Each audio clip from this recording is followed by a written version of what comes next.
Hi అండి, అందరికీ నమస్కారం. నేను ఈరోజు ఆలూ ఫ్రైని కొద్దిగా నాన్ వెజ్ టేస్ట్ వచ్చేలా చేయబోతున్నానండి.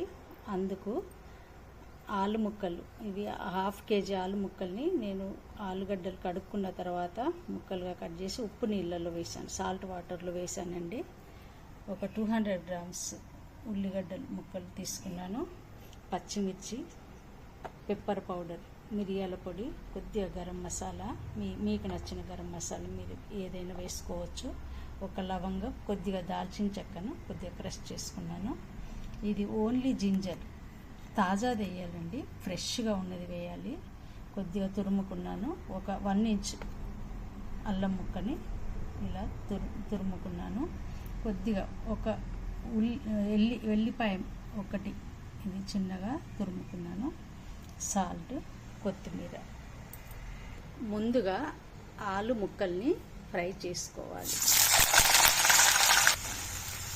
ఇది సిమ్లోనే పెట్టి ఫ్రై చేసుకోవాలండి, లేదంటే లోపల గట్టిగా ఉంటుంది, పైన అంతా మాడిపోతుంది. మధ్య మధ్య మూత పెడుతూ 1 నిమిషం తర్వాత మూత తీసి ఇలా కలుపుతూ ఉండాలి. 5 మినిట్స్ వరకు నేను వీటిని సిమ్లో పెట్టి ఫ్రై చేసుకున్నాను.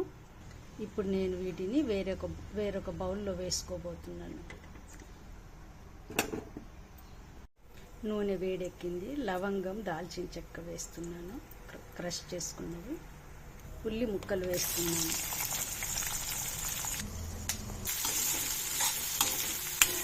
టూ మినిట్స్ ఫ్రై చేసి అల్లం వేస్తున్నాను, వెల్లిపాయ, పచ్చిమిర్చి ముక్కలు.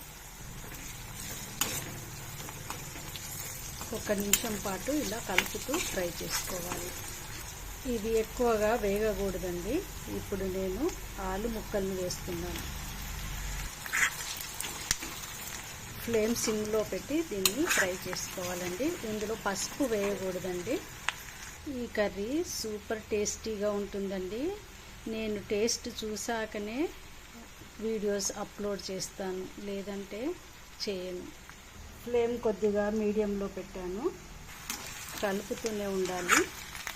కర్రీ చూడడానికి బాగా కనిపించాలి అనుకుంటే ఒక 1 పించ్ పసుపుని యాడ్ చేసుకోండి. ఇప్పుడు సాల్ట్ వేస్తున్నాను. 5 to 6 మినిట్స్ ఫ్రై చేశాను. ఇప్పుడు గరం మసాలాను వేస్తున్నాను. మిరియాల పొడి, పెప్పర్ పౌడర్, ఇందులో ఏ ఒక్కటి మిస్ చేయొద్దండి. ఫ్లేమ్ పెద్దగా పెట్టి ఒక 3 నిమిషాలు 4 నిమిషాలు ఫ్రై చేసుకోండి. కర్రీ రెడీ అయిపోయిందండి. స్టవ్ ఆఫ్ చేస్తున్నాను. ఇప్పుడు నేను సర్వింగ్ బౌల్లో వేయబోతున్నాను. కొత్తిమీరతో గార్నిష్ చేసుకోవాలి. చూడండి, ఎంతో టేస్టీగా నాన్ వెజ్ టేస్ట్లా ఉండే ఆలూ కర్రీ రెడీ అయిపోయిందండి. Please like, share and subscribe. Thank you for watching.